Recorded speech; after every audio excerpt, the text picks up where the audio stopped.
Versatile Nigerian actor, filmmaker, voiceover artist, and writer. Notably, he gained recognition for his role as Jeje Amoo in the Showmax television series Wura. Comrade, please. This is not how to fight. Men fight with their brains. We will fight with our brain. And we are going to take her to court. We will take it to court.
So, where did you find it?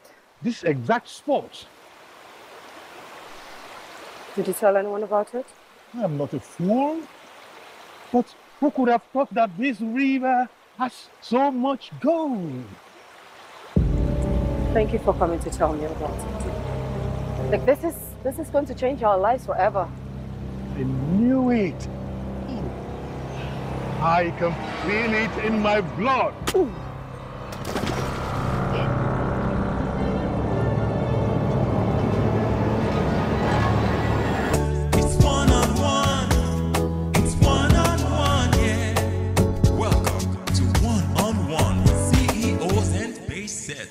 Hello and welcome to yet another episode of One on One with me, Patricia Nkwane. And today I have the honor to bring for you Mr. Ropo Ewenla all the way from Lagos State, Nigeria. And I think maybe before I could talk a little bit about our guest today, let me just mention to you that if you would love to be part of our show, feel free to contact our executive producer, Mr. Okwele Michael JP, or you can contact myself. So going back to our guest today, it is always an honor and a joy for me to get to communicate with people that are behind making our childhood experiences. I grew up watching a lot of Nigerian movies, and I still do. And it's always a pleasure when I get a chance to talk to such people. So Ropo Ewenla is a producer, a director, a production, a media administrator, an actor, a singer, a man of so many hats. And I think without just jinxing it in any way, let me allow him to come and introduce himself. Mr. Ropo, you are welcome. Thank you very much, Tricia. It's an honor to be here with you on this program this afternoon. Yes, sir.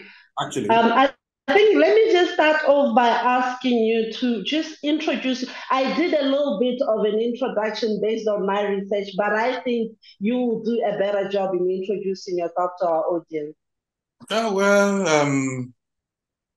Then I'm talking to you from the University of Ibadan, where I have my daytime job as Director of Media of the University Media Center. But I've not always been in Ibadan. I've been in Lagos, although originally born in Ibadan. I had my elementary school in Ibadan. So I'm an actor, a writer, a producer, a translator. I anchor events. I have my hands in quite a number of things that are related to art and culture generally. That's what gives me joy. So mostly you find me on stage doing live productions. Of late, I've started doing a couple of films here and there. I also have my student union political background way back when I was in the Obafemi Awolowo University. So at different times, I've been different things to different people, depending on how you want to look at it, or depending on the circumstances in which you meet me. So when you find me singing, I'm okay. I'm doing that. When you find me producing, I'm okay. When you find me acting, I'm at home. So. A man of so many hats, indeed. Maybe let's start off with you telling us about your the early experiences that shaped your journey from being an actor, a singer, a person in performing arts to being a director of media. The early experiences that shaped your path all the way here. Well, I grew up loving the radio, listening to radio a lot. Because way back then, very few households had access to television. I believe that I had some very strong imagination. So even the things I was listening to on the radio, I could visualize them. And then reading books, yes. Reading books also helped me, shaped my path to in this direction. I read avidly as a little boy. And I read Yoruba, I read English. Of course, I started reading in Yoruba, the Yoruba classics I read way back before I got to secondary school. And of course, when television also came, it also helped me. So, and then we live in an environment where way back then, we had access to a lot of cultural events. I used to be particularly interested in traveling to my mother's town, Akimori in Oyo, during the holidays, so that I could see the masquerades when they come out and dance in the open. We were scared of them. I mean, some of them, because they will hold canes and sticks and don't want to harass you and intimidate you, but we loved the colors. We loved their dancing steps. So we also grew to start imitating some of these things. And so I think the openness of those days, the access we had to some of these cultural displays or quality of programming we saw, I mean, we listened to on radio, and then when television came also, it helped greatly. I picked up a number of these things just without necessarily telling myself that I was going to be an artist. I was going to be an actor or a singer. I just would like to chant once in a while, to imitate some certain people that I've heard before. And my friends started telling me that, you could do something with this. Lo and behold, one day I was challenged enough to mount the stage and perform live. So, well, somewhere along the line too, because of my political activism tendency, I mastered the art of confronting the crowd. I mastered the art of standing before hundreds and thousands of people and not be intimidated by them. So when I needed to act, it just came to me naturally, especially if it has to be acting before a live audience. A potpourri of influences here and there that's brought me here. Yeah. Talking of your journey into where you are right now, I think maybe I would want us to talk a little bit about our development and growth of the film space in Africa, especially the Nollywood. I grew up, like I said, I grew up watching most Nigerian movies, coming from there. I remember your Blood Sister, your Billionaire Club, and we got fond of those. And I think maybe the question right now is, how far are we? Is it something that has grown over time, or would you say there is still a room for development in terms of because one way or the other, coming into that space of Nollywood. Most of us, we were coming from your Jet Li's, your American movies, and all of a sudden there was something that resembled us, that resonated with us. And now, how far are we in terms of growing that? Well, I can tell you that we have not even scratched the surface yet in terms of what we are capable of doing, what the Nigerian film industry, so to say, is capable of doing. Because we haven't told half the stories that are there to be told. And, you know, the industry started from rather humble beginnings with poor technicals. Today, technology has advanced and has become more accessible. So I have a feeling that there's still a lot for us to do. I look at the future and I'm excited. I see what guys are doing right now, and I'm tripped. But I know that the sky is not just the beginning. You know, these days, apart from the fact that the technology has become more accessible, there are parties who are interested in funding filmmaking, who are going to, put some money down and say, okay, we want to do this for me. Those streaming platforms, they know that they have to generate content.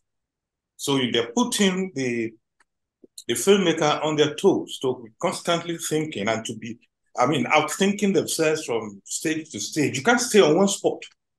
It's a race, and then you've got to be on top of your game. So the things that are coming are going to make the past look like child's play. In the next 10 years max, you will be amazed at what the industry will offer. Wow. It's one-on-one. It's one-on-one, yeah. Welcome to One-on-One with CEOs and Pace Setter. Bridge Afrique Magazine. Bridge Afrique Magazine is the award-winning and globally respected publication for authoritative information regarding business potentials and opportunities in Africa of interest to China and beyond. Your business doesn't get to Africa if it's not on Bridge Afrique Magazine. We are the official magazine of Ethiopian Airline. What are you waiting for? You can contact us +861 391894 3324. Your business is next in line. It's now official. Join me on Facebook for exclusive updates and interactions. Dear fans, I hope this message finds you all in great spirits. I am thrilled to announce that I have officially launched my Facebook page, and I would be ecstatic if you could join me there. Being an artist is a constant journey of growth and exploration, and your support means the world to me. By connecting with me on Facebook, you will gain access to exclusive content, updates on my latest projects, and personal insights that I only share with my closest fans. But that's not all. I am also excited about the opportunity to interact with you directly. Feel free to drop by my page to leave a comment, ask a question, or just say hello. I will be actively engaging with your posts, and I can't wait to hear what you have to say. So, if you haven't already, please visit my official Facebook page, Big Mike, and give it a like. Let's build a community where we can share our passion for music, creativity, and life itself. Thank you for your continued support. I am looking forward to connecting with you all on Facebook. Best regards, Big Mike. Yeah. It's Vicky. It's Flowzy. Mike Dixon Record. We promote your businesses on Bridge Afrique. Magazine ideas with global, it's not a trick. How advance the top T, yeah, that's what it is. We take businesses to the next level. Yeah, do it, we do it global. Africa, China, Asian region, Europe, America, and the entire world. Put your trust in us, come online with us. We hold it up. We hold it up when it comes to promotion. We are the #1. We hold it up. We are it up when it comes to promotion. We are the number one. Your good is up already, anything we touch become interesting, yeah. Many magazines out there, but we stand down. We just fake magazine, yeah, we top it all. We top it all, we on the top, yeah. Be just freak magazine, we do it up, and we stand tall. Ain't no back off. We are the top magazine, you can bank on. Yeah. We are the best, we are the number one. We give you all the best every day and night. We are the best, we are the number one. We give you all the best every day and night. No relenting, we never fail, oh. We keep it, put it on top, we never fail, oh. We are the best now, we are freak now. Place it on way, we never gonna fail, yeah. Your business is our business. Your happiness is our happiness. Negativity is never on our agenda. Positivity is what we are known for. Real Freak, Real Freak Media. Promote with us. We are the best when it comes to promotion. Don't doubt. We are it up. We are it up when it comes to promotion. We are the number one. We are it up. We are it up when it comes to promotion. We are the number one.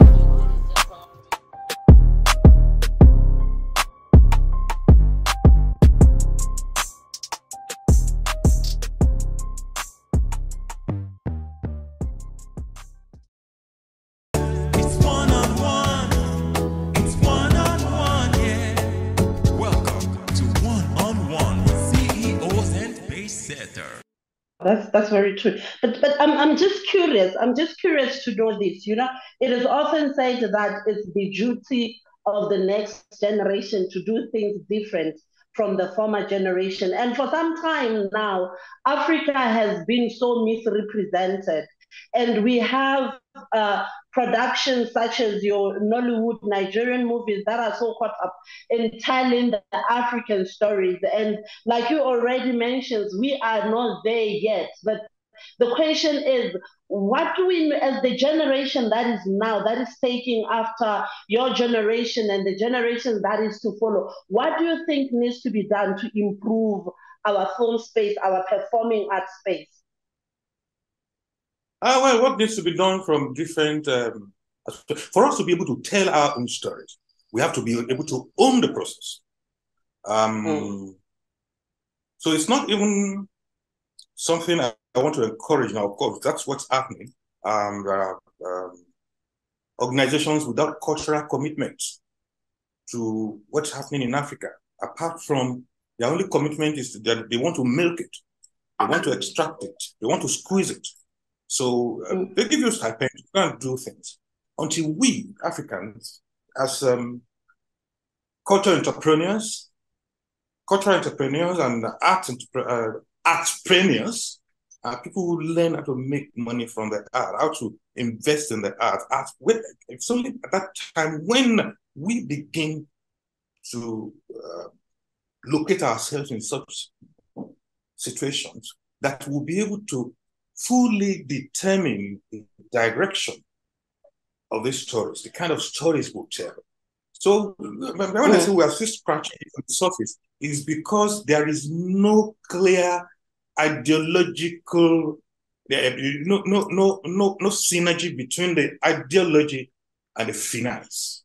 In such a way that you can say, okay, we are truly going to tell stories that will glorify Africa and Africans. So, yeah. So what needs to be done is for us to develop advocacy around empowering, creating a foundation that will empower Africans who will own the process, who will be financially empowered enough to say, this is culturally right and this is what we are going to do. So that we are not forced to drop nuances of what the funders just want you to drop into the story, plant it into the stories, and then make it look like, is this really a mirror of our own society right now? You see that in a number of the things we do. About the way lifestyle is portrayed, such that they say if you don't speak in certain language, you are not politically correct, because the person who is putting down the money says that we want this to be reflected. We want this character to be represented as this, as that. So what they need to do, of course, everybody will eventually flourish. They will still be able to do what they're doing. But those who want to tell the authentic African story will be able to find the means to tell it. Yeah, true. As you were talking, I was reminded of one of our traditional proverbs that says, until the animals in the jungle can speak, the story of the jungle will always glorify the hunter. And I think that's where we are standing to say, until we rise as Africans and actually tell our stories, those who tell our stories will always tell them the way they want them to be told. And maybe coming to that, what story or movie were you part of that you would say, you know what, this one was my favorite movie? Well, of recent, I was in the film, the Netflix original called Anikulapo. I liked it. Care to tell us what it was about? Oh, what it was about? Oh, well, you may have to actually go on Netflix and watch it. I mean, but it's a story. What excites me about it also is that myself and the producer began the journey of creating the story together. I was initially brought in as one of the writers, so we went out to research it. So when we found that story, we knew that this is a story we are going to tell, because it is from the Ifa corpus. And it talks about a past time, a mythical time a mythical past of the Yorubas where certain things were. So we just fleshed it out. So we had a world to create that we were in control of in terms of storytelling. And then when it was written in English, I was the one who translated it into Yoruba. So I grew, more in love with it. And then eventually I was invited to come and play one of the roles there. Not a major role, but in acting, we say there are no small roles, there are small actors. Yeah, give me a role where I don't have to say a thing for 30 minutes, and you will not hear the people who are talking there. You will hear me that I'm not saying anything. I dare people when I say that. Just stay here and don't say anything. And I'm going to get one of the loudest situations at the end of it, of course. That was eventually what happened. People said, oh, that role was so good, and then blah, blah, blah. I was involved in another production, a Showmax production, titled Wura, which is a Nigerian adaptation of a South African, I think, The River or so, series. And then it's 156 episodes, but I appeared, my character was killed at the end of the first episode or so. But everywhere I go today, people are like, I could barely walk the streets. They're like, oh, that's the man that did it. So, those have been some of the few exciting things that I have done in this. And then a friend now said, I should come and take part in the film that is on YouTube now called Alakotiemi, where I was, the challenge there was I had to be doing incantations because I was the warrior and all these kinds of things. So I had to, switching language from one film in Yoruba and to another one in English and being able to do it. Sometimes it's it has been very exciting to me. So.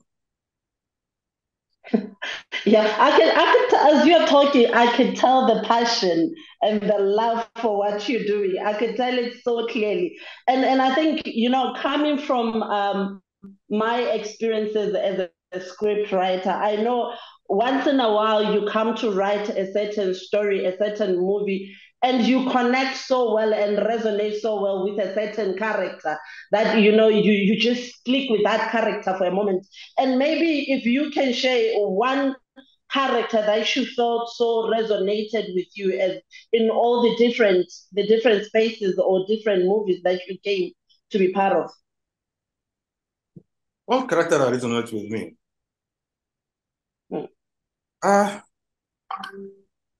This it's like getting characterized for me is like wearing a costume. Once you are there, you're there. Yes, I mean, I was as a film that's now on YouTube called Yepa, which is an adaptation of an adaptation. I played the chairman of council there. After playing that character, I couldn't get that out of that character in like months. When I was rehearsing it for stage, I would finish rehearsal and I wouldn't talk to anybody for 4 hours because I'm just there. And guys would say, "Are you okay? Are you all right?" Because I mean, I became him, and I saw how it connected with the audience when I had to stage it live. Before the producer now said, "Can we turn this into film?" And then I had to go through the trouble again of becoming that idiotic fellow who I just must make sure that people can believe. Unfortunately, I'm not sure too many people have seen it. But each time I go back to it, I'm asking myself, are you this idiot here? Are you this guy here? You know? And to tell you the truth, I love it, but I will be scared if they say tomorrow, come and play that role again. Because it's just going to take over me completely. And I can imagine. I can imagine because I can imagine those kind of characters because, you know, as with my little experience as a scriptwriter, there are stories that when you tell, like you get so immersed in the story, so part of the story that, you know, you just want to, even after writing the story, you just feel like you're leaving part of the story and you're like, yeah, but I really can tell from that. Okay, at this point in time, we are going to go for a very short break. We'll be right back after the break. Please just stay tuned. It's one-on-one. It's one-on-one, yeah.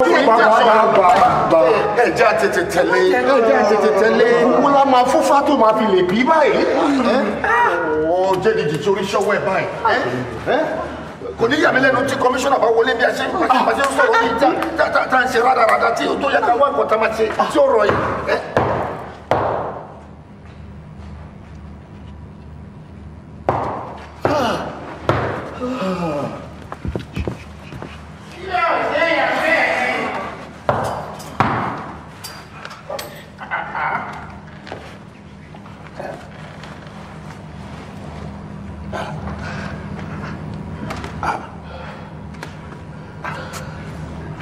Mama bínú èmi àmọ́ pọ̀ ṣe rí àṣàdùn òbílẹ̀ ni. Kàlílẹ̀ kí ni irú ẹ̀ wá níbí? Ẹ fi ilẹ̀ ọ̀rẹ́ mi ni. Ọ̀rẹ́ rẹ̀ la bá gbé. Bẹ́ẹ̀ ni ọ̀rẹ́ mi ni ara àwọn tí wọ́n mọ̀ bá wá ṣòfófó fún mi nípa tí wọ́n bá mi fún fílẹ̀ láàrin ìlú ni. Ìkejì rẹ̀ dà ṣe é múròyìn wá ní ẹ wọlé. Méjì sí ẹ̀ ní wọ́n. Bẹ́ẹ̀ ni àwọn aṣàgbéta ní wọ́n iṣẹ́ táwọn ṣe jẹun ni kò sì sí nǹkan kan tó ṣe wọ́n kódà gan akọ̀wé káńsù ní wọ́n kí wọ́n tó yà sí iṣẹ́ alágbe àwọn ni wọ́n máa bá wá ṣòfófó fún mi nípa àwọn oníṣọ̀kúsọ àti àwọn potential troublemakers láàrin ọ̀yá ẹ dákọ yín fún àwọn ọ̀rẹ́ mi kẹ́sì sọ bẹ́ẹ̀ sí jẹ́. If I had to live my life without you near me, the days would all be empty. Whoa, the nights will seem so long. With you I see forever so clearly. I might have been in love before, yes, but I never felt as strong. It's one-on-one. been told that one of your mentors, Professor Wole, has recently been awarded a Golden Mongolian Award in the 8th Shanganen International Poetry Award. And I think my question was the essence, appreciating the essence and the importance of such awards to people that are in the performing arts in Africa, the importance of that to us, that kind of awards. Well, at our best, they are the recognitions that every artist or most artists look forward to. Recognition of the quality of your work. It's the rest of the universe giving you your flowers. It's the best thing that can happen to any artist. I mean, it's whether money is involved or not, it's the honor that you deserve and that you have earned. And it helps a lot to motivate people, to stimulate people. It's not only the recipient of these awards who is motivated. People who also hope to be like him will also know that if they keep at what they're doing, they show it with as much, they do it as much determination and commitment as that person. That means they also can one day receive such an award or even a bigger one. So, I mean, when we felicitate with them, we are also anticipating that one day maybe we would also be in such a place where others get such recognition.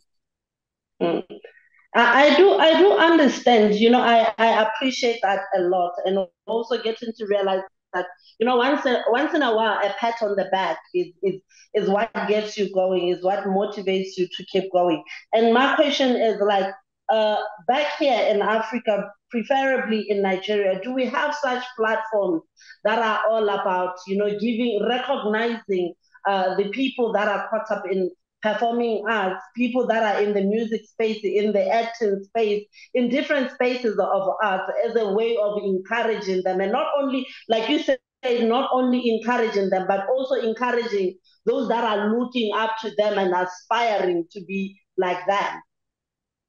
Yes, there are quite a number, although there is space for more to come and beef up the number. And there's also space for even those who are there now to do better than they are doing now, to copy best practice from other lands and even improve on that supposed best practice. There are quite a number. I mean, one of the biggest literary awards you find anywhere around is here in Nigeria, the NLNG. It's about $100 million or so dollars. So, I mean, that's a lot of money, but I'm hoping that it will also come with a lot more visibility, because you here shouldn't be asking about it if it has done enough to promote itself. By promoting itself, it's also promoting the recipient. So, I mean, I thought that over time, a media circuit across Africa would have been created if you can drop $100 million for an award, then you should be able to find some percentage, I mean, some money to also make sure that the award does not end on the day or within a week or two of that ceremonies. I mean, people should be bringing out issues to discuss about the quality of that recipient's work. It's not just to receive an award and go and place it on your table or on your wall, in your study, or in your office, or your bedroom. Is to, because an award is a statement that this person has done something that a lot more people should see, that people should discuss it. Because, I mean, this work has contributed significantly to the world of that art and even beyond. And they say that we are recognizing this person, we want to discuss the essence of his work, so that you get to know such a person. It's not so. Well, there are awards and there are awards, but if you cannot, if people outside Nigeria cannot recognize that, okay, these are the awards that Nigeria has, that means there are no awards. If Nigerians cannot identify awards in Uganda, in South Africa, in any other part of Africa. That means that award is still not worthy of. So more people should join. Those who are there should do better, and I think that's part of what's going to help us. I think at this point in time, it's very, very important for me to maybe ask you this question, to say, what's your vision of the Africa's production, film and arts growth? When you look at where we are coming from, what's your vision in terms of where we are going? I look forward to an African art and vision that is involved in the development of Africa and Africans, that is beyond mere entertainment, that is ideological in what it does, that doesn't just do art for art's sake, that sees art as a tool of social engineering. That's my vision. And I hope that someday we'll be able to advance more in that direction, so that we can accentuate the other possibilities of the art beyond just entertainment. Say that art can also be a tool for continental development. Wow, that's very, very profound. That's very, very profound. So I'm not going to let you go before you could do something for us, whether it's a song, an incantation, something for us, for our viewers. We're very delighted to have you on this platform. I remember even before we get into the interview, our executive producer, Mr. Michael, he was like, tell him we are very excited to have him on one-on-one. And I think I can't let you go before you do something for us. Okay, I do this. One of my boss used to come into the office and he would say, of course, he's not his own origin. He was also imitating somebody. And he said, Moti jelegede bi komi omode o, moti jogede kohun mi redu. Ani moti je kukundu ku nítorí àjàngílá rédè bàbá rẹ̀ kú eléégún. Gba lórí eléégún tí pidán kiri ọ̀jẹ̀ kú mọ́ láwẹ̀, ajíláwẹ̀ ẹranko tí kò bá lẹ́rùn jẹ. Ṣàngó olé àjàngílá tí gbọ́dẹ́lẹ́ kó. Ó ní ẹ máa gbé sàbálà bàngọ́, ẹ wá wé yín ọjọ́ owó, sàbálà bàngọ́. Kàní ẹ wá wé yín ọjọ́ owó, sàbálà bàngọ́ kò ní gbọ́dọ̀ wí nílé, kò gbọ́dọ̀ wí nílé. Ẹni bá jalè tí wọ́n gún lọ́bẹ kò gbọ́dọ̀ délé wí ọjà rẹ̀. Thank you. Wow. Wow. In my culture, after all that, you still it with an ululation, like a very big ululation, because that's a Pula moment, I tell you. Well, thank you so much for this conversation. Thank you for the conversation we just had, for taking time out of your busy schedule to just come and have a chat with us. Thank you very much, Patricia. It's been nice talking to you. Thank you. Thank you, and enjoy the rest of your day. Bye for now. And you too. Bye.